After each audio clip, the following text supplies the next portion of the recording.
The Chantry teaches us that it is the hubris of men which brought the Darkspawn into our world. The mages had sought to usurp heaven, but instead, they destroyed it.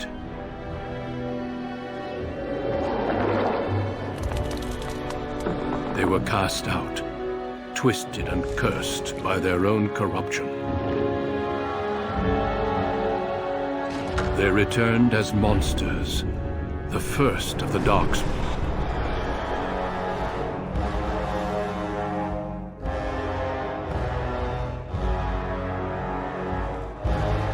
They became a blight upon the lands, unstoppable and relentless.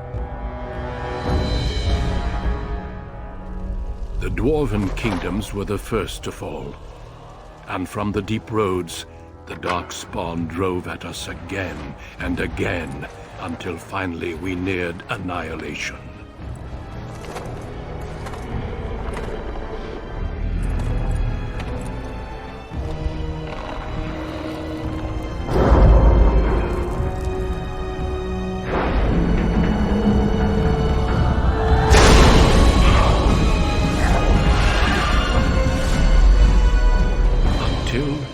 The Grey Wardens came. Men and women from every race, warriors and mages, barbarians and kings. The Grey Wardens sacrificed everything to stem the tide of darkness, and prevailed.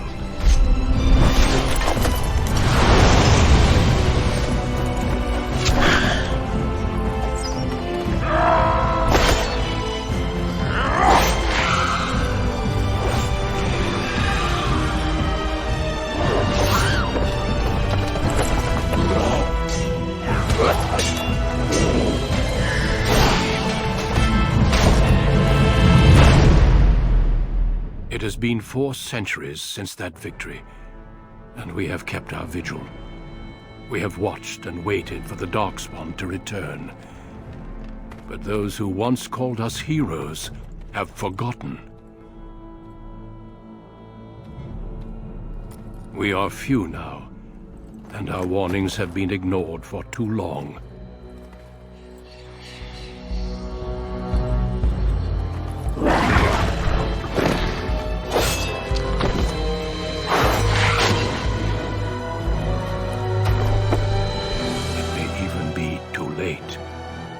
For I have seen with my own eyes what lies on the horizon.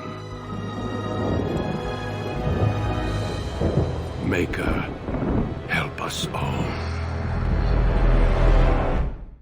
The story of Dragon Age Origins is the story of the rise of the hero of Ferelden and the decisions he or she makes as the newest recruit of the Ancient Order of the Grey Wardens. Rumors abound about this individual all across Thedas, and no one can seem to agree on exactly who this person was, where they came from, or what specific skills they excelled at. Even the crucial decisions that determined whether they were a savior or an opportunist are still debated among the citizens. So what is the truth? Well, the truth can be hard to suss out with so many voices offering different opinions. What we do know is that they came from somewhere, that they have an origin story. In this first part of the full story of Dragon Age Origins, we'll be exploring 2 possible origin stories for this fabled hero, that they were of noble birth, and through circumstances, inside or outside of their control, were conscripted into the Grey Wardens.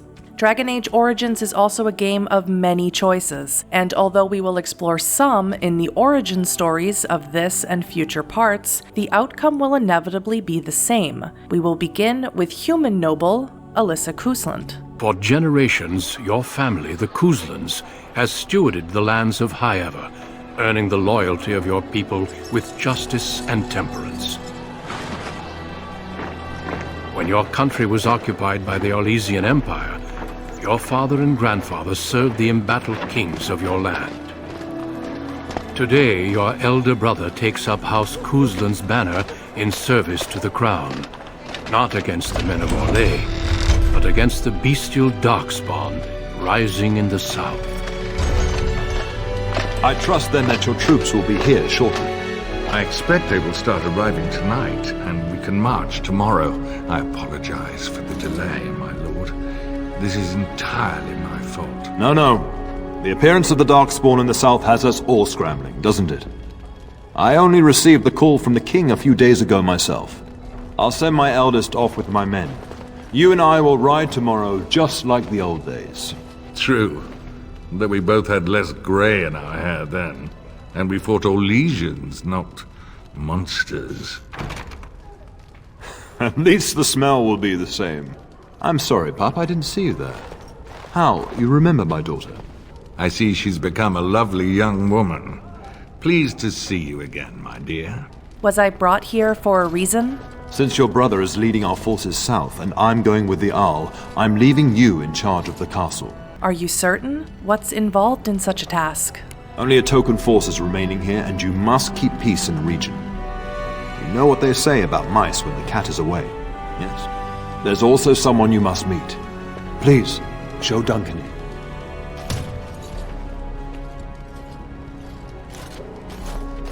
It is an honor to be a guest within your hall, Tyrn Kuzland. Your lordship, you didn't mention that a Grey Warden would be present. Duncan arrived just recently, unannounced. Is there a problem? Of course not. But a guest of this stature demands certain protocol. I am at a disadvantage. We rarely have the pleasure of seeing one in person, that's true. Pup, Brother Aldous taught you who the Grey Wardens are, I hope. They're an order of great warriors. They are the heroes of legend, who ended the Blights and saved us all. Duncan is looking for recruits before joining us and his fellow wardens in the south. I believe he's got his eye on Sir Gilmore. If I might be so bold, I would suggest that your daughter is also an excellent candidate. Honor though that might be, this is my daughter we're talking about. I think I rather like that idea, Father. I've not so many children that I'll gladly see them all off to battle. Unless you intend to invoke the right of conscription. Have no fear. While we need as many good recruits as we can find, I've no intention of forcing the issue. Pup, can you ensure that Duncan's requests are seen to while I'm gone? Of course. In the meantime, find Fergus, and tell him to lead the troops to Ostagar ahead of me. Where is Fergus? Upstairs in his chambers, no doubt, spending some last moments with his wife and my grandson. Be a good lass and do as I've asked. We'll talk soon. Well, we've been informed that Father, Arl Howe, our brother Fergus, and their men are leaving in the morning to join with the king to fight a raid of Darkspawn, and that we will be given charge of the castle in his absence. Quite an honor, and yet we would rather be fighting at our family's side. Still, must do our duty, whatever it is. Father tasked us with finding Fergus, but first we can take a moment to speak with Arl Howe, perhaps find out more information about the delay with his troops. Yes? How long have you and Father been friends? We fought together under King Maric when he drove the Orlesians out of Ferelden. Heady times. The years since have not held the same promise. It's not something a youth would understand. It will be good to ride beside your father again.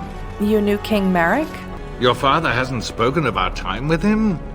That man took care of his friends. As they say, he was large as life and twice as tall.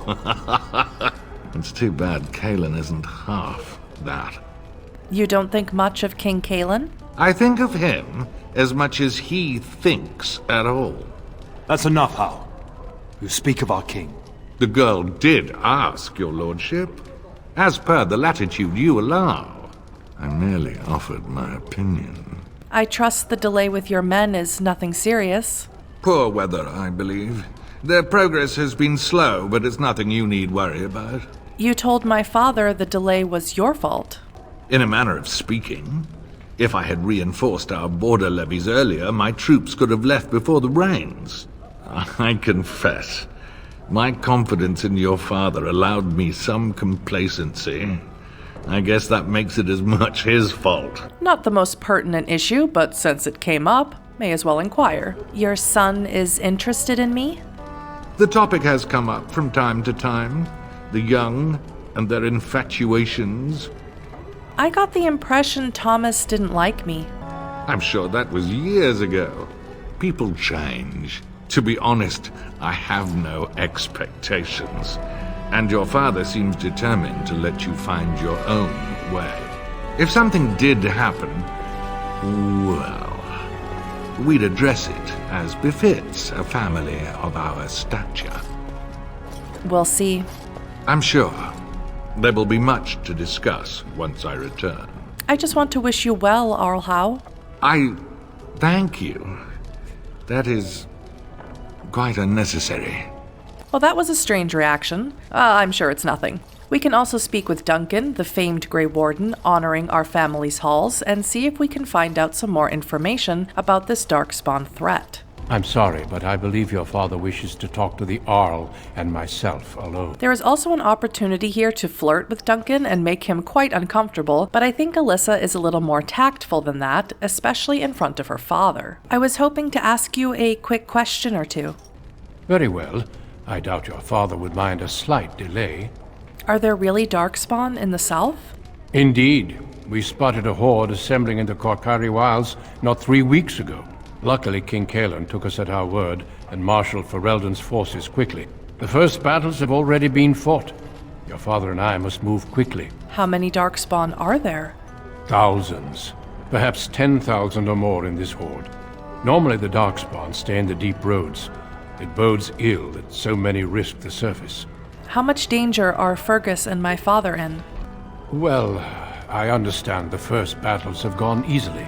Indeed. Are the Grey Wardens sure this is a blight, and not simply some large darkspawn raid? No archdemon has been sighted yet, my lord. But with my entire soul, I believe this is a blight. I wish we shared your faith. I suppose we shall see for ourselves once we arrive at the King's camp. Did you come all this way to see Sir Gilmore? I have only found a couple of worthy candidates in my travels across Ferelden. Your father invited me here, suggesting this Sir Gilmore. If he is not suitable, I will head south and join up with the king. You know the king? Not well. King Kaelin is an eager young man who has shown great wisdom in responding to the darkspawn threat. I've heard he's a bit enraptured with the Grey Warden legend, and that is why he caters to your order. How? That is unworthy of you. He only repeats what we've all heard. Whatever the king's reasons, I'll take his support. The priority is defeating the darkspawn before they threaten all of Ferelden. Would you really recruit me into the Grey Wardens? Of course. You are young and very skilled, or so I hear. Many of the finest Grey Wardens have been women. The Grey Wardens do not recruit simply anybody, and I intend no flattery when I say you show promise. The old treaties allow me to conscript you even against your father's wishes, but I will not do so. Our order is too small to risk animosity with Ferelden's nobility. And glad I am to hear it. It's tempting, your lordship, but I'm content to see what other candidates your castle offers. I'll leave you alone then. Until we speak again. With pleasantries exchanged, we can begin exploring our family home as we make our way to our brother Fergus. First, heading east toward the main doors, we can stop to speak with two of Arlhow's personal guards. Greetings, my lady. You are the Terran's daughter, are you not? I am indeed, Alyssa. That is good to know. I understand you shall take charge of your father's castle once we march. So I'm told, yes. Ah, then I wish you luck. Good evening, my lady. House guards are acting almost as suspiciously as Howe himself. Maybe we should be more concerned.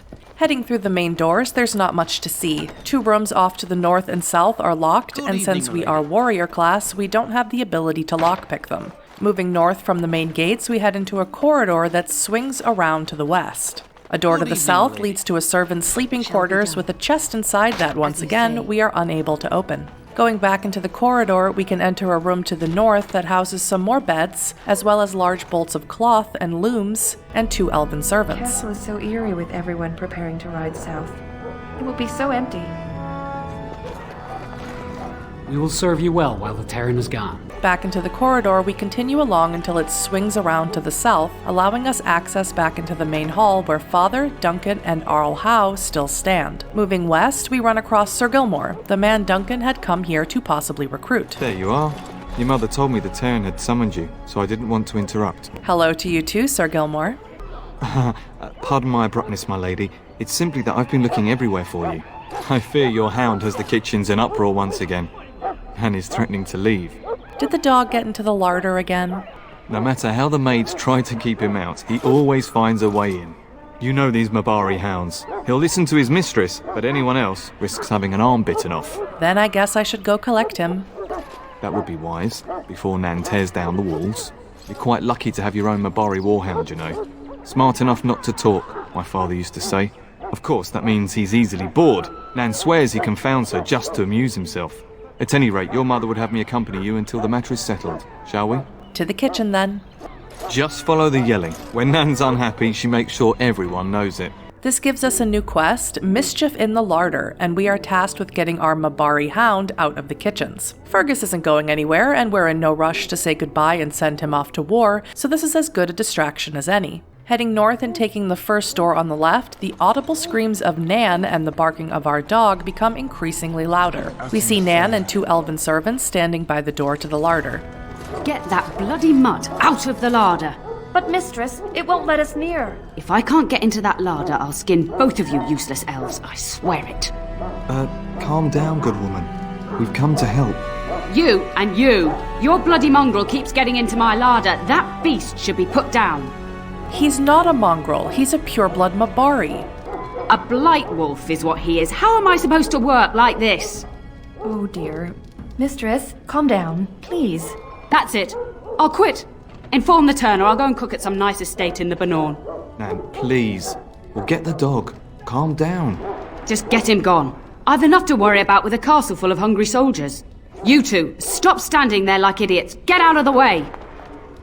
Wow, Nan seems like quite the ornery woman, and her treatment of the elves is not great. Alyssa, although not wholly approving of this, would not necessarily see anything out of the ordinary, and is probably quite used to seeing elven servants treated as lesser. Speaking to Nan again, Why are you talking to me, young lady? That wretched creature is likely eating my beautiful roast as we speak. Now we have the option to intimidate her here, but that isn't Alyssa's way, so instead we'll say, please calm down, Nan. I'll calm down once that beast is out of my larder.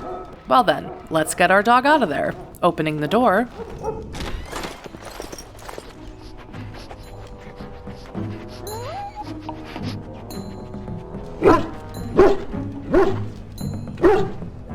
Oh, look at that mess. How did he even get in here?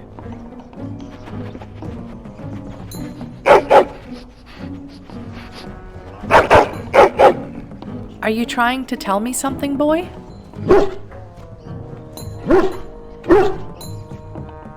He does seem like he's trying to tell you something.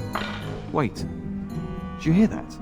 Now we get to name our Mabari hound, and I chose the name of my own dog, Cloud. Next, the source of Cloud's interest in the larder, besides delicious meats, is revealed: giant rats. Between Cloud, Sir Gilmore, and Alyssa, they are quickly and easily dispatched. Giant rats? It's like the start of every bad adventure tale my grandfather used to tell. Your hound must have chased them in through their holes. Looks like he wasn't raiding the larder after all. Those were very large rats. I've seen larger. They come up from the Kakari wilds sometimes. But seeing as you've got your Mabari well in hand, I'll be on my way. I'm to prepare for the arrival of more of the Jarl's men. As Sir Gilmore departs, we are free to do a little larder raiding ourselves, taking loot from a sack and a wooden crate. Heading back into the kitchen. There he is, as brazen as you please, licking his chops after helping himself to the roast, no doubt. Actually, he was defending your larder from rats. Big ones. What? Rats? Not the large grey ones. They'll rip you to shreds, they will! See, now you've gone and scared the servants. I expect those filthy things are dead. My faithful warhound made sure it's safe. Oh, I bet that dog led those rats into there to begin with. Oh, don't even start with the sad eyes. I'm immune to your so-called charms. Here then, take these pork bits and don't say that Nan never gives you anything. Bloody dog. Thank you, my lady. Now we can get to work. That's right, you two, quit standing about. Well, with that crisis averted and Cloud well treated, we can speak to Nan a final time before taking up our original task of talking to Fergus. Thank you again for your help. Now, if you'll just hold on a moment. Yes? I'll just get... Adney, get moving with those casts. And Kath, do you think you can serve that to the turn with dirt from the floor all over it? Miserable old bat. Old bat, am I? We've got to work double time on supper, sweep out the hearths, and no complaining. Busy day? Just keeping order. That's why your father keeps me on. The good maker knows I needn't take care of you anymore. Thank you for coming to your old nanny's rescue. That blasted hound is more trouble than he's worth. He is. And don't start with me. You've gotten all you're getting today. But what about you, my lady? Been keeping safe and well behaved, I hope? Why would I say anything but yes? Clever whelp. That mouth of yours will get you into trouble one day. Do you remember that bedtime tale I used to tell you? The dog that bit? Oh, Maker, not this again. Yes, this again. You remember how it begins? Before our fathers' fathers came down from the mountains. A warhound was born to the elder bitch of a tribal chief. They named him Hahaku and gave him everything. He grew up a fine, strong pup, destined to be the partner of the chief's eldest son. And Hohaku grew prideful. The young hound became arrogant, taking food from his kin and warning them, in the way of dogs, that the chief's family would punish them if they tried to attack him. Years passed, and the time for the chief's son to take a warhound came closer. Hahaku's pride swelled, and many of the people of the tribe came to the chief, quietly whispering of this dog's bullying. With each complaint, the chief saw only Hahaku's strength and pride, and sent his people away. But as his son grew, the chief watched more closely. The day might come when his boy's life would depend on this dog. If the humblest of his people would not trust Hahaku, how could he? Hohaku's own misdeeds bit him. When the day came, Hahaku sat proudly waiting to be called, but the old chief chose Hahaku's brother as his son's hound. Hahaku was shamed, but felt no remorse. So great was his rage that he darted across the fire pit and bit the chief's hand. That was a mistake. The chief and his son struck at Hahaku, cursing him. The hound ran into the village, seeking shelter in the tents and kennels. The other dogs snapped at him, and the tribe's people threw stones at him. Before the chief could reach him, the tribe had torn Hahaku apart.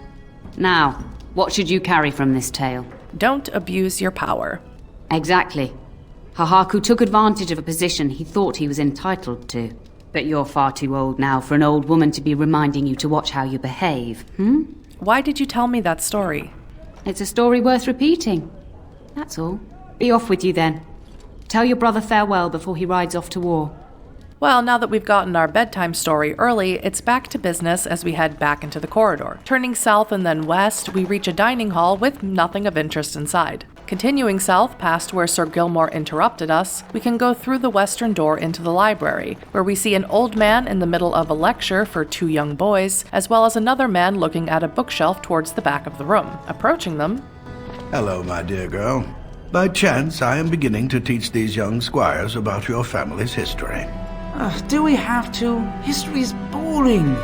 Boys, you are referring to the Couslands, the very family in whose castle you live. Show some respect. Still the same taskmaster, I see. If the mind is not exercised, it withers just as the body does. Perhaps you'd care to join me in teaching the lesson? I'm quite familiar with the subject matter. Perhaps you could make the topic more palatable for these lads and their minuscule intellects. Very well. Wonderful. Oh, the Cousland history is long indeed. Where shall we start? We predate the founding of the kingdom, yes? Well, I'm glad some of my lessons don't disappear into that yawning chasm between your ears, young lady. Your lecturing does lead to yawning. A pity you don't spend the same care whetting the edge of your mind as your tongue. At any rate, your family has held the tournure of High Ever since before King Calenhad united Ferelden. In fact, Tierna Elethea Cousland battled Calenhad to maintain High Ever's independence. And Calenhad let us keep the tournure? Calenhad wished to unite Ferelden, not conquer it. After Elethea's men were defeated, Calenhad asked her to swear fealty. The boulder where they held council still stands today as a memorial of that event. Tell about our relationship with Arl Howe. The history between the Kuslands and the Howes reaches back to the Orlesian occupation. When did Orlais occupy Highever? During your grandfather's rule. Of course, Orlais found it difficult to hold these lands. During the rebellion against Orlais, several battles were fought near Highever. The port village of Harper's Ford was the Turnier's center. Its Arl was Tarleton Howe. Though nearly 90, he was still as sharp and bitter as cheap ale. Your grandfather openly supported the rebellion, but Howe sided with Orlais. Your family was forced to seize Harper's Ford before it was all over. We fought the Howes? Your grandfather couldn't afford to lose Harper's Ford. In keeping the town, your family drove Orlais from its lands. The Howes eventually joined the rebellion, when all of Ferelden united behind King Merrick and General Loghain. Just as now we united behind Merrick's son, King Kaelin, to fight the Darkspawn. Time to end the lesson, I think. Thank you for indulging an old man. Does that mean we have to listen to you now? Silence! I will not have you two becoming smart-mouthed hooligans. Perhaps you should go. I doubt they need any more distraction. I'm just going to settle in here and apparently just talk to myself for all the good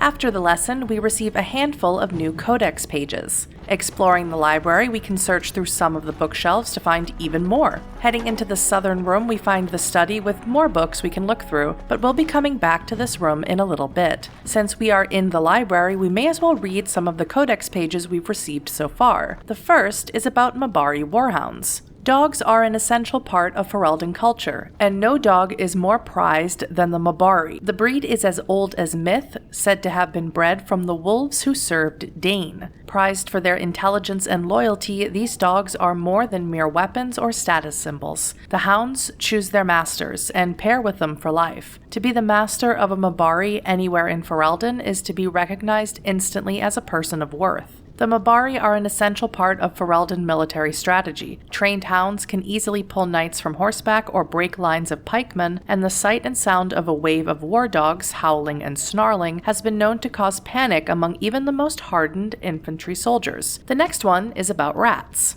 What, are you mad? Even the most giant of rats isn't going to present that much of a problem to anyone larger than a cat. Even the stories in the archives that tell of blight-touched rats still only attributed them with the ability to spread the plague. The rats themselves got no larger than perhaps 3 feet in length, covered in sharp, bony spikes and boils. Disturbing, certainly, but dangerous? This is no fantasy conjured by madmen, young man. You have much more important creatures to concern yourself with. Transcript of a lecture given by Nalia, Senior Enchanter of Hosberg, 844 Blessed. Note, she was later eaten by a blight rat in 846 Blessed. Moving on to culture and history, we can read the first chapter of the history of Ferelden. Ferelden, as we think of it now, did not exist before the Exalted Age. Instead, the valley was divided up into dozens of old Alamari clans. They warred constantly with one another over land, honor, the allegiance of the freeholders, and, on one notable occasion, the name given to a favorite Mabari.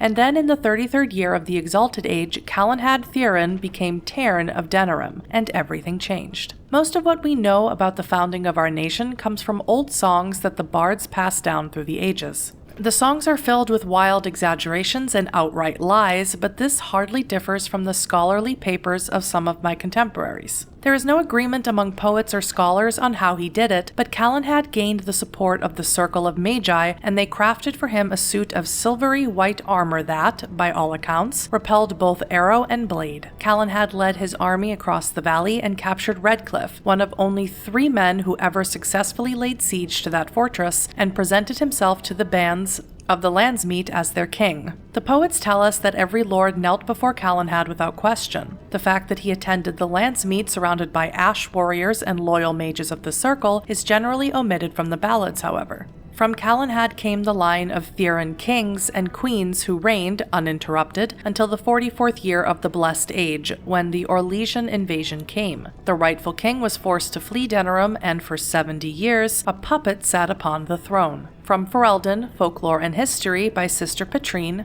Chantry Scholar. Then we can move on to the second chapter. The occupation was a dark blot on Ferelden's history. Our people, who from time immemorial valued their freedom over all else, were forced to bow to Orlesian rule. The Empire declared our elves property and sold them like cattle. Chevaliers routinely plundered freeholds of coin, food, and even women and children, and excused it as taxation. And for 70 years, no lands meets were held, for the imperial throne had declared our ancient laws a form of treason. King Brandel was one of those who escaped. He tried to organize the other fugitive lords to retake their land, but Brandel was neither clever nor persuasive, and the nobles preferred to take their chances alone. Ferelden might still be little more than a territory of the Empire were it not for the fact that his daughter had all the charisma that her royal father lacked. The rebel queen's rule began with a midnight attack on the imperial armory at Lothering. It was swift and successful, and with their pilfered arms, the rebels began a campaign against the Orlesians in earnest. But the turning point of the war came when a young freeholder joined the queen's army. The lad, Logain MacTier, possessed a remarkable talent for strategy and quickly became the favorite advisor of young Prince Merrick. The queen finally died at the hands of Orlesian sympathizers anxious to curry favor with their painted masters, and Merrick took her place as the leader of the rebellion. Logain became Merrick's right hand. Merrick and Logain led the rebels in a new campaign against their Orlesian oppressors, culminating in the Battle of River Dane, where the last chevaliers in Denerim were crushed. With the capital once more in the hands of the Fereldans, the battle to free our people was finally over, but the battle to rebuild what had been lost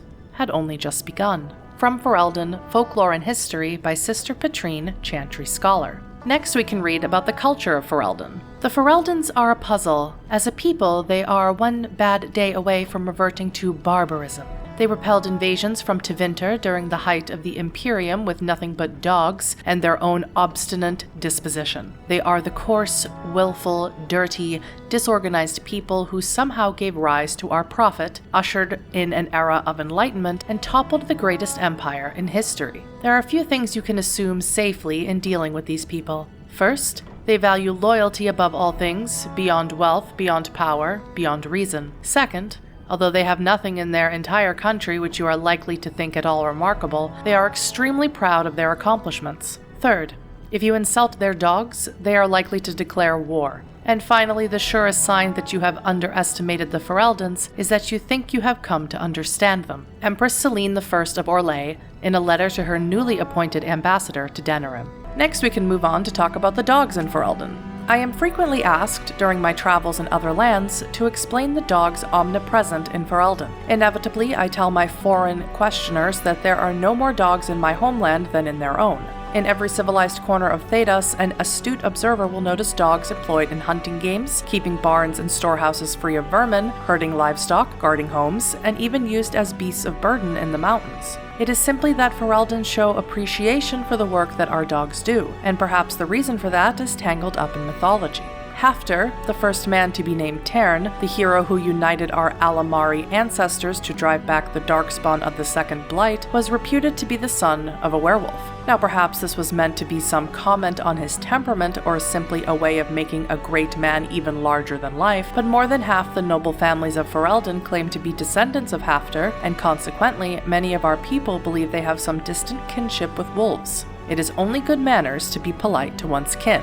From In Pursuit of Knowledge, The Travels of a Chantry Scholar by Brother Genetivi. Moving on to the geography of Ferelden, the Kingdom of Ferelden is the southernmost civilized nation in Thedas, although some scholars dispute that claim to civilization. It is perhaps the most physically isolated of all the kingdoms of Thedas. To the east is the Amaranthine Ocean, to the north the Waking Sea, and to the south the Korkari Wilds, which in the summer months are a vast peat bog, and in the winter become a treacherous labyrinth of iced-over waterways. The Frostback Mountains guard the western border, and only a narrow plain between the mountains and the sea allows travel between Ferelden and Orlais. Most of the land in the central portion of the kingdom, called the Banorn, is open plains.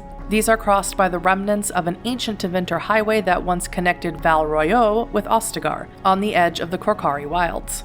The western part of Ferelden is dominated by Lake Calenhad, a huge caldera filled by the runoff of glaciers from nearby mountains. Lake Calenhad is home to the famed fortress of Redcliffe, as well as the Circle Tower, which houses Ferelden's Circle of Magi. In the east is the vast Brazilian forest, which the superstitious locals profess to be haunted, and from which rises the Dragon's Peak, a solitary mountain that guards the capital of Denerim.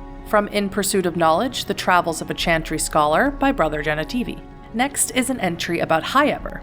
Castle Highever has stood since the Divine Age, when it was not an independent Banorn, but merely an outpost of the growing Banorn of Amaranthine, in the days before Amaranthine became an Arling itself. The outpost of Highever was originally held by the Elston family, cousins of the house. In the Age of Towers, however, Ban Conabar Elston was murdered by his wife, Flemeth, thus ending the bloodline. Conabar's captain of the guard, Sarim Kuzland, took the lands and title. The Kuzlands declared their independence from Amaranthine, starting a war that lasted 30 years. When the dust settled, Highever was on its own, and in possession of half the land that had once been southwestern Amaranthine. Highever became a Tyrnir during the Black Age, when Halia Kuzland gathered the lords together under her banner to drive the werewolves out of their lands, earning herself the title of Tyrna almost as an afterthought. Today, Highever is one of the only two remaining Tyrnirs, making the Kuzland family second in rank, only to the king. From Ferelden, Folklore and History by Sister Petrine, Chantry Scholar.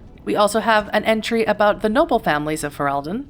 The occupation left empty castles in its wake. Whole families were butchered in the initial invasion, and all those who couldn't or wouldn't bend the knee to the Emperor's puppet king were declared traitors and hunted. Many bloodlines ended on Chevalier's blades at dusty crossroads in forest clearings or in freeholds. And then there were the turncoats. To curry favor with their new masters, some nobles took up arms against their brothers. They betrayed and murdered the rebel queen, an act that created even more vacant titles and lands, once King Merrick exacted justice. That Ferelden did not fall apart after the Orlesians left is a testament to the strength of King Merrick. The old families still held grudges against those who had sided with the Emperor, and those new families that had been granted titles were viewed as interlopers. The landsmeets that followed Merrick's coronation were tense, to say the least. From Ferelden, Folklore and History by Sister Petrine, Chantry Scholar. Then we move on to more personal entries about our Mabari Hound Cloud. The Mabari is clever enough to speak, and wise enough to know not to.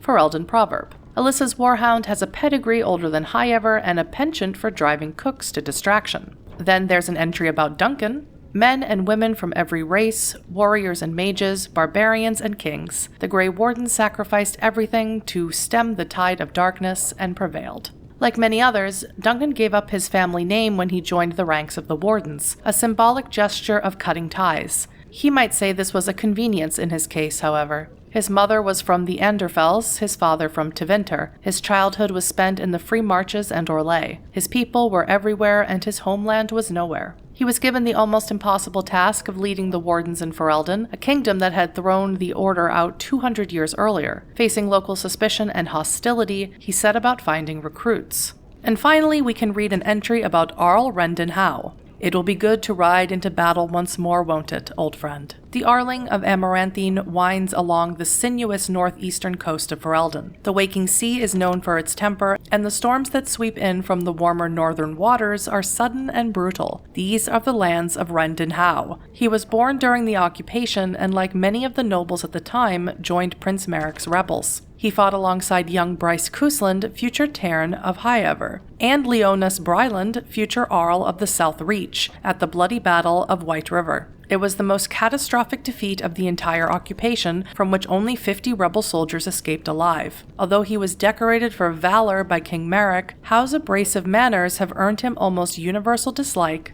among his peers. That's enough reading for now. Heading back out into the corridor, we can head east and then south to enter a room on the right. Inside, we find two guards at a table. Oh, my lady, we were just, Playing cards? Well, the treasury's safe. I'm not even sure why the Tairn stationed us here. Do you always question your duties? No, my lady, of course not. Then perhaps you'd better get back to work. Yes, my lady. Thank you, my lady. Not much else to see in this room besides a locked door that leads to the treasury. Heading back out, we can continue east, where we can once again access the main hall. There's a locked door to the south, and heading further south, we can reach the chapel, where we see people engaged in prayer. Maker, Prepare a place for us. Redeem our world from sin. Forgive our transgressions. Maker, forgive us all!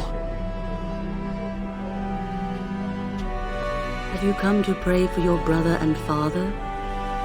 I'd be happy to ask for the Maker's blessings with you. Now here, Alyssa could deny belief in the Maker, but as a Ferelden noble, she likely would have been raised to have a deep faith in him. I would appreciate that, Mother Malal. Please, child. Call me Malal. I've known you since you were a wee babe after all. Creator of the sky, the land, and the sea. Hear your people in our time of need. Maker, watch over us. Let no man have cause to fear the shadows. Let their souls be lifted upon your return. So let it be. Maker, forgive us all. There now. I'll be keeping a vigil tonight. You're welcome to come. There are many more who must receive the Maker's blessings before they leave. If you would excuse me. Could you answer a few questions? I cannot. Many await my attendance before they march into the unknown. We shall talk once the soldiers have departed. We received 2 new codex pages, the first being the Commandments of the Maker. These truths the Maker has revealed to me.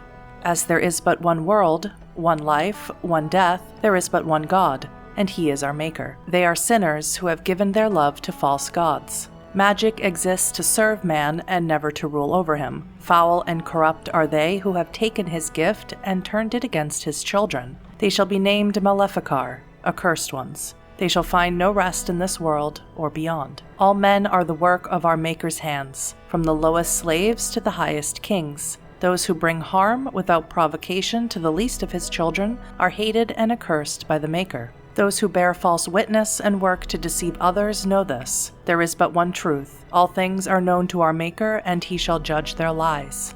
All things in this world are finite. Where one man gains, another has lost. Those who steal from their brothers and sisters do harm to their livelihood and to their peace of mind. Our Maker sees this with a heavy heart. Transfigurations 1:1-5. The second, titled The Maker, there was no word for heaven or for earth or sea or sky. All that existed was silence. Then the voice of the Maker rang out, the first word, and his word became all that might be. Dream and idea, hope and fear, endless possibilities. And from it made his firstborn. And he said to them, In my image I forge you. To you I give dominion over all that exists. By your will may all things be done. Then in the center of heaven he called forth a city with towers of gold, streets with music for cobblestones, and banners which flew without wind. There he dwelled, waiting to see the wonders his children would create. The children of the Maker gathered before his golden throne and sang hymns of praise unending. But their songs were songs of the cobblestones. They shone with the golden light, reflected from the Maker's throne. They held forth the banners that flew on their own. And the voice of the Maker shook the Fade, saying, In my image I have wrought my firstborn. You have been given dominion over all that exists. By your will all things are done, yet you do nothing. The realm I have given you is formless, ever-changing. And he knew he had wrought amiss. So the Maker turned from his firstborn and took the Fade, a measure of its living flesh, and placed it apart from the spirits, and spoke to it, saying, Here I decree opposition in all things, for earth, sky, for winter, summer, for darkness, light. By my will alone is balance sundered, and the world given new life. And no longer was it formless, ever-changing, but held fast, immutable, with words for heaven and for earth, sea, and sky. At last did the Maker from the living world make men, immutable as the substance of the earth, with souls made of dream and idea, hope and fear, endless possibilities. Then the Maker said, To you, my second-born, I grant this gift. In your heart shall burn an unquenchable flame, all-consuming and never satisfied. From the Fade I crafted you, and to the Fade you shall return, each night in dreams, that you may always remember me. And then the Maker sealed the gates of the Golden City, and there he dwelled, waiting to see the wonders his children would create.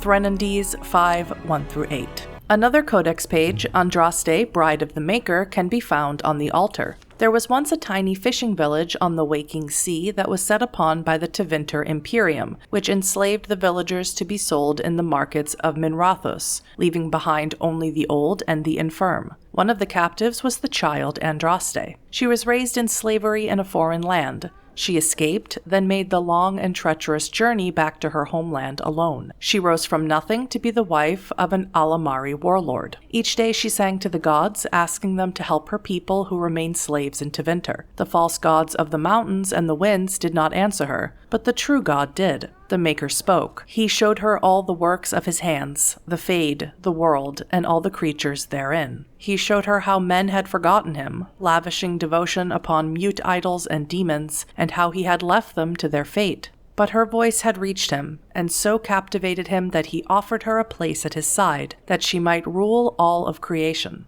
But Andraste would not forsake her people. She begged the Maker to return, to save his children from the cruelty of the Imperium. Reluctantly, the Maker agreed to give man another chance. Andraste went back to her husband, Mafarath, and told him all that the Maker had revealed to her. Together they rallied the Alamari and marched forth against the mage lords of the Imperium, and the Maker was with them. The Maker's sword was creation itself, fire and flood, famine and earthquake. Everywhere they went, Andraste sang to the people of the Maker, and they heard her. The ranks of Andraste's followers grew until they were a vast tide washing over the Imperium.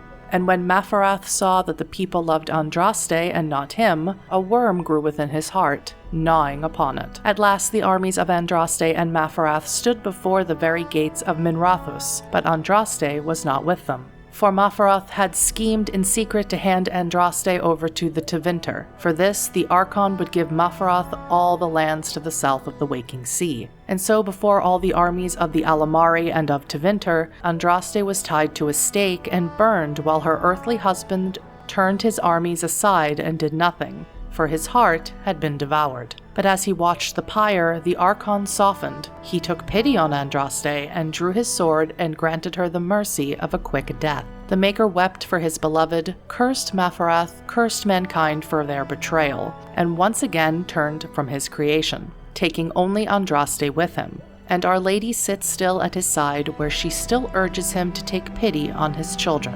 From the sermons of Justinia II.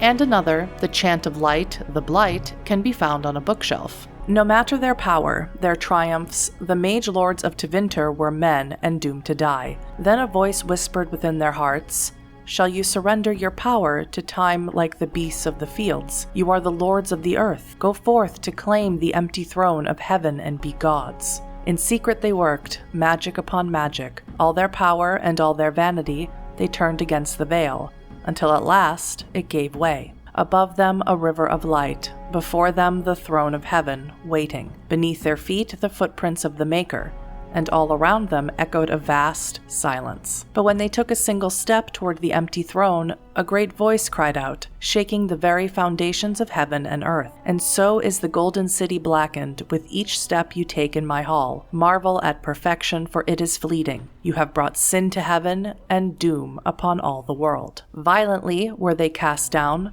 for no mortal may walk bodily in the realm of dreams, bearing the mark of their crime, bodies so maimed and distorted that none should see them and know them for men. Deep into the earth they fled, away from the light. In darkness eternal they searched for those who had goaded them on, until at last they found their prize, their god, their betrayer, the sleeping dragon Dumat. Their taint twisted even the false god, and the whisperer awoke at last, in pain and horror, and led them to wreak havoc upon all the nations of the world, the first blight. From Threnondi's 8. With this area of Castle Kuzland fully explored, it's time to find Fergus. Heading back towards the library and continuing east, we discover our mother having a conversation with 3 other people. And my dear Bryce bought this back from Orlais last year. The Marquis who gave it to him was drunk, I understand, and mistook Bryce for the king. Now, here is my lovely daughter. I take it by the presence of that troublesome hound of yours that the situation in the kitchen is handled? Yes, Mother. Nan is back to work as we speak. You've always had a way with her. Darling, you remember Lady Landra, Ban Lawrence's wife? I think we last met at your mother's spring salon. Of course. It is good to see you again, my lady. You're too kind, dear girl. Didn't I spend half the salon trying to convince you to marry my son? And made a very poor case for it, I might add. You remember my son, Dyron. He's not married yet either. Don't listen to her. It's good to see you again, milady. You're looking as beautiful as ever. Thank you. And this is my lady-in-waiting, Iona. Do say something, dear. It is a great pleasure, my lady. You are as pretty as your mother describes. And she says that after seeing you whacking stuffed men in the courtyard, sweating like a mule. Your daughter's prowess with the blade is most impressive. I was quite the battle maiden myself in my day. But I think it was the softer arts that helped me land a husband. You are aware that we're at war? Aware that my husband and son are about to ride off to battle and perhaps never return? Quite. I think perhaps I shall rest now, my dear. Dyron, I will see you and Iona at supper. Perhaps we'll retire to the study for now. Good evening, your ladyship.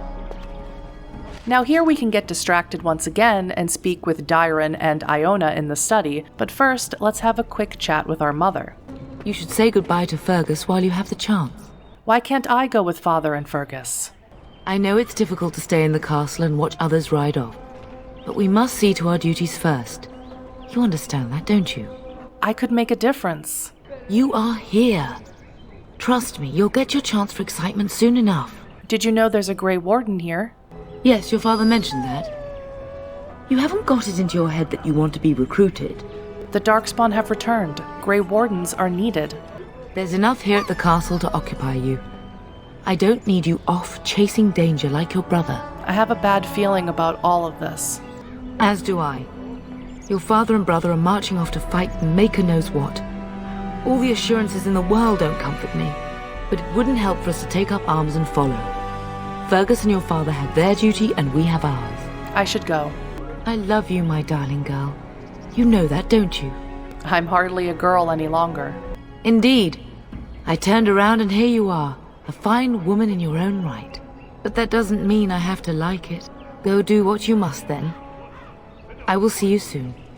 Frustrating to be left behind, but I suppose there's nothing for it. Heading back the way we came, we can go into the study through the library. First, we can speak with Iona. That is a wonderful dog. He seems very noble and intelligent.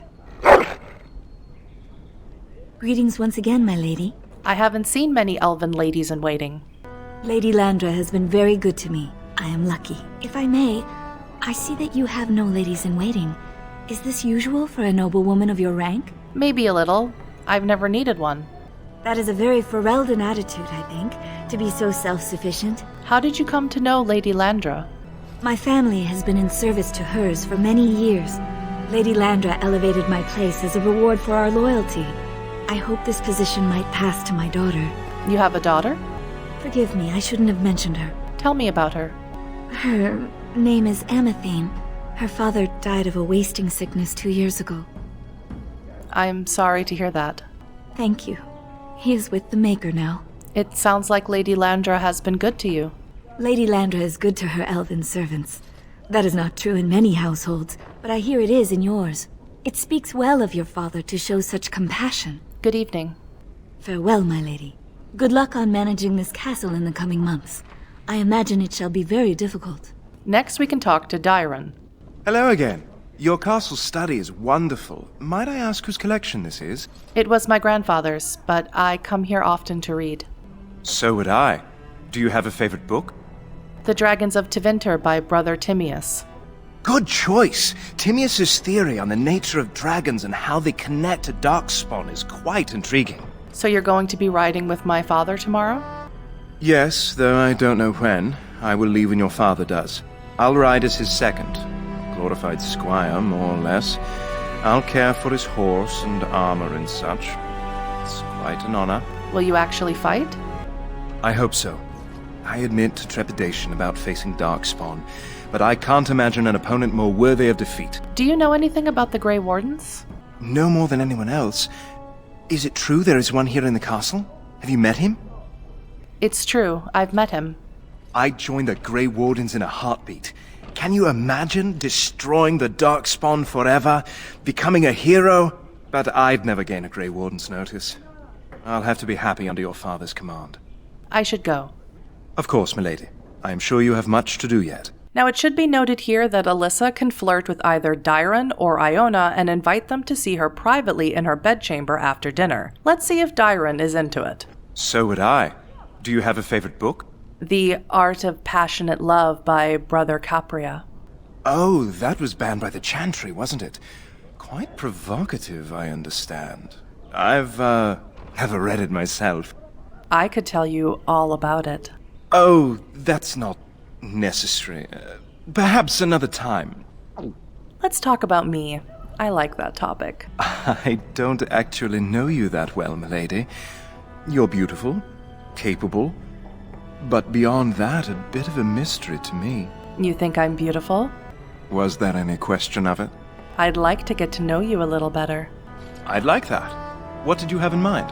Why don't you come to my room later tonight? I suppose I could see you after everyone is asleep for something of a more intimate nature, if that is what you mean. Is that what you want? I think I do. Then I will see you tonight. I look forward to it. I shall see you then. If successful at this seduction, we get the quest Sweet Dyron or Sweet Iona if we flirted with her instead. With our after-dinner plans taken care of, it's time to finally track down Fergus. Running back towards where Mother is and heading south, we come across another locked door. Continuing south, we reach a room with locked doors to the east and west and an open door further south. The door on the left is our bedroom, where hopefully we'll have a guest later. The door to the north belongs to our parents, and the door to the right is where we find Fergus, along with his wife, Oriana, and our nephew, Orin. Is there really going to be a war, Papa? Will you bring me back a sword? That sword, Orin. And I'll get you the mightiest one I can find, I promise. I'll be back before you know it. I wish victory was indeed so certain. My heart is disquiet. Don't frighten the boy, love. I speak the truth. And here's my little sister to see me off. Now dry your eyes, love, and wish me well. Should I wait outside? Stay. I'd like to say farewell. I wish I could go with you. I wish you could come. It'll be tiring killing all those darkspawn myself. In Antiva, a woman fighting in battle would be unthinkable. Is that so? I always heard Antivan women were quite dangerous. With kindness and poison only, my husband. This from the woman who serves me my tea. Do you really think the war will be over quickly? Word from the south is that the battles have gone well. There's no evidence that this is a true blight, just a large raid. Could that be true? I'll see for myself soon enough. Pray for me, love, and I'll be back within a month or two. Do you know there's a Grey Warden in the castle? Really? Was he riding a griffin? Shh, Orin. Griffins only exist in stories now. I'd heard that. Did he say why he's come? He's going to test Sir Gilmore. Good for him. I hope he makes it. If I were a Grey Warden, though, I'd have my eye on you. Not that Father would ever allow it. I bring a message. Father wants you to leave without him. Then the Isle's men are delayed. You'd think his men were all walking backwards. Well, I'd better get underway. So many darkspawn to behead, so little time. Off we go then. I'll see you soon, my love. I would hope, dear boy, that you plan to wait for us before taking your leave. Be well, my son. I will pray for your safety every day you are gone. Fergus will be fine. I keep telling you, no darkspawn will ever best me. The Maker sustain and preserve us all. Watch over our sons, husbands and fathers, and bring them safely back to us. And bring us some ale and wenches while you're at it. For the men, of course. Fergus, you would say this in front of your mother? What's a wench? Is that what you pull on to get the bucket out of the well?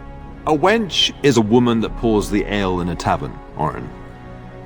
Or a woman who drinks a lot of ale. Bryce, Maker's breath. It's like living with a pair of small boys.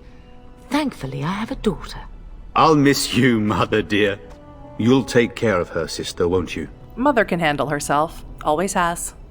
It's true. They should be sending her, not me. She would scold those darkspawn back into the deep roads. Well, I'm glad you find this so funny. Enough, enough. Pup, you'll want to get an early night. You've much to do tomorrow. After we've said our goodbyes, we get a new codex entry on Darkspawn. Those who had sought to claim heaven by violence destroyed it. What was golden and pure turned black. Those who had once been mage lords, the brightest of their age, were no longer men, but monsters. Threnundi's 12:1. Sin was the midwife that ushered the Darkspawn into this world. The Magisters fell from the Golden City, and their fate encompassed all our worlds, for they were not alone. No one knows where the Darkspawn came from, a dark mockery of men in the darkest places they thrive, growing in numbers as a plague of locusts will. In raids, they will often take captives, dragging their victims alive into the deep roads, but most evidence suggests that these are eaten. Like spiders, it seems Darkspawn prefer their food still breathing. Perhaps they are simply spawned by the darkness. Certainly, we know that evil has no trouble perpetuating itself. The last blight was in the Age of Towers, striking once again at the heart of Tevinter, spreading south into Orlais and east into the Free Marches. The plague spread as far as Ferelden, but the withering and twisting of the land stopped well beyond our borders. Here, Darkspawn have never been more than the stuff of legends. In the northern lands, however, particularly Tevinter and the Enderfells, they say Darkspawn haunt the hinterlands, preying on outlying farmers and isolated villages, a constant threat. From Ferelden, Folklore and History by Sister Petrine, Chantry Scholar. After distributing our points upon leveling up, there's nothing else to do but enjoy the rest of the evening. Surely, nothing unexpected is waiting for us in the middle of the night.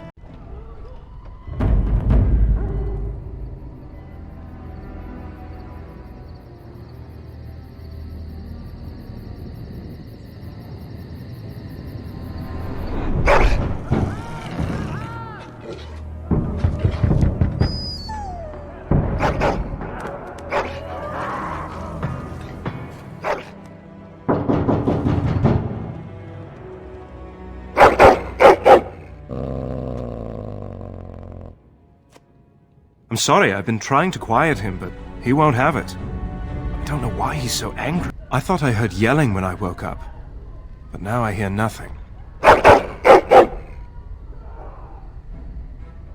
Wait here. I'm going to see if there's something out in the hall.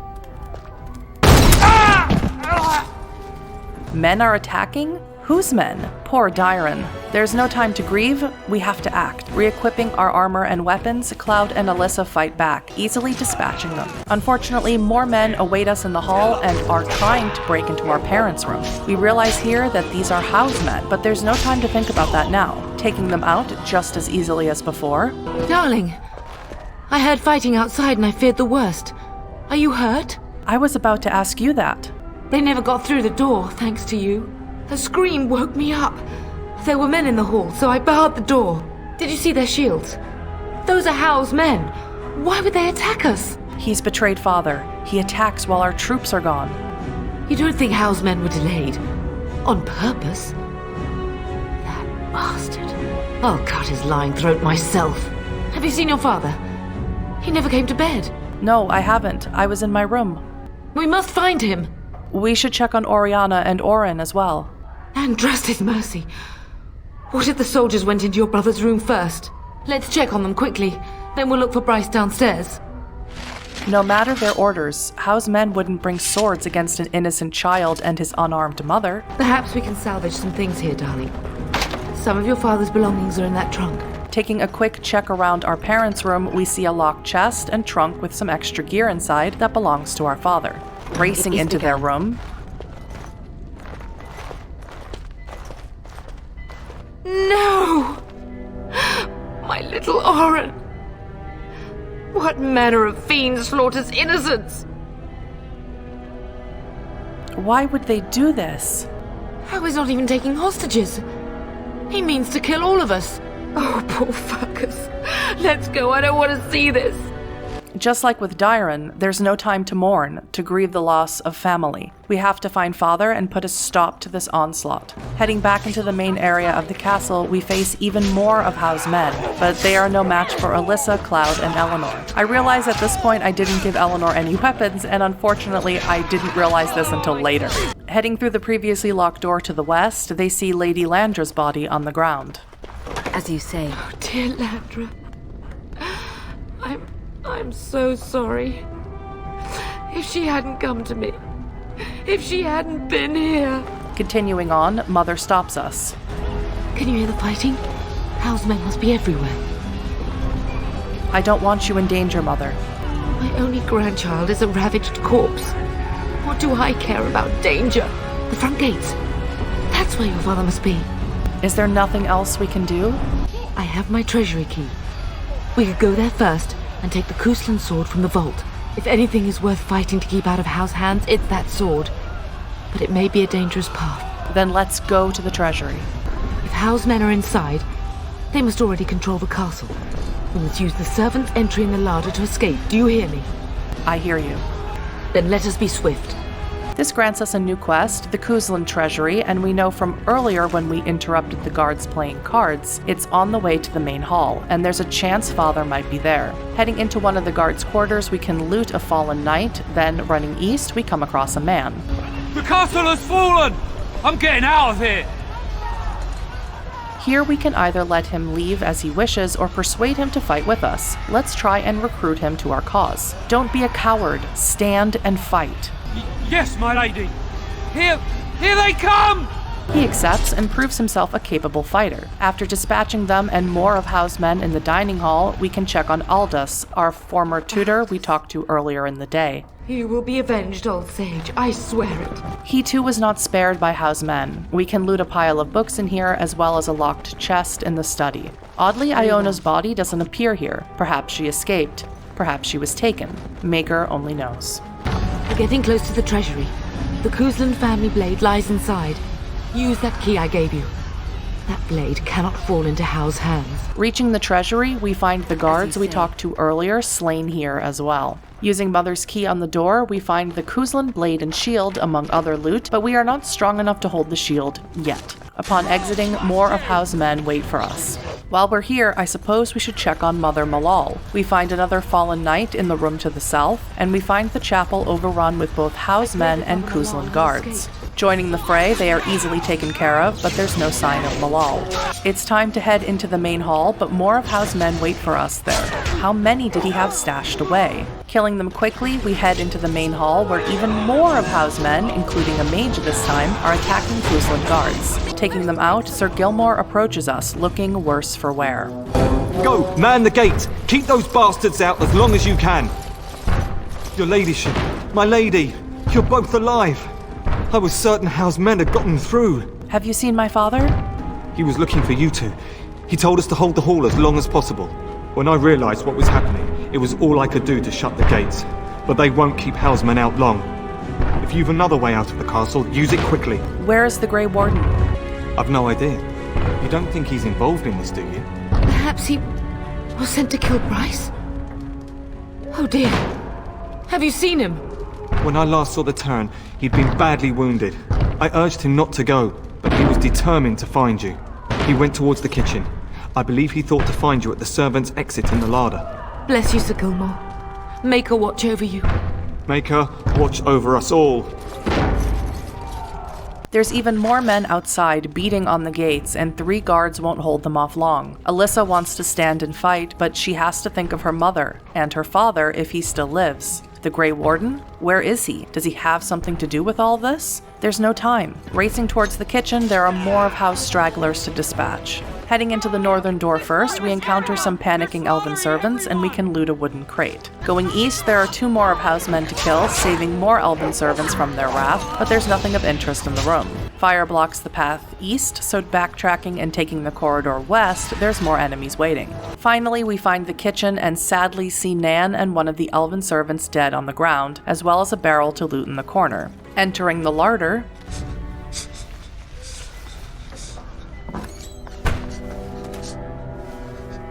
There, you both are. I was Bryce! wondering when you would get here. Maker's blood, what's happening? You're bleeding! Howe's men found me first. Almost did me in right there. we need to get you out of here. I won't survive the standing, I think. Then we'll simply drag you out. Only if you're willing to leave pieces of me behind, Pup. Bryce, this is no time for jokes! Once Howe's men break through the gate, they will find us.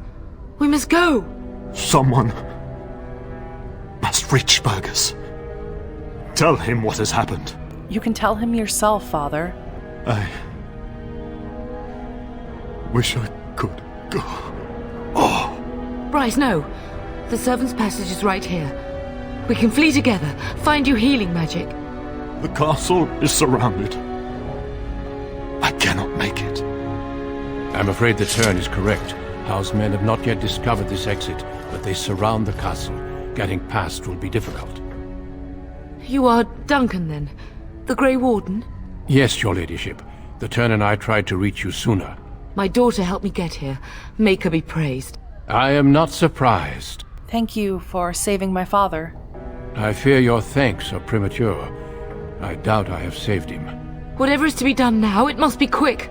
They are coming. Duncan, I beg you. Take my wife and daughter to safety. I will, your lordship, but I fear I must ask for something in return. Anything. What is happening here pales in comparison to the evil now loose in this world.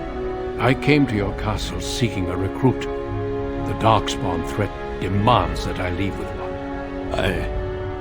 I understand. Are you talking about me? You fought your way to me through Howe's men. I think the Maker's intention is clear. I will take the Tyrna and your daughter to Ostagar, to tell Fergus and the king what happened. Then your daughter joins the Grey Wardens. So long as justice comes to Howe. I agree. Then I offer you a place within the Grey Wardens. Fight with us. I accept your offer. We must leave quickly then. Bryce, are you sure? Our daughter will not die of Howe's treachery. She will live and make her mark on the world.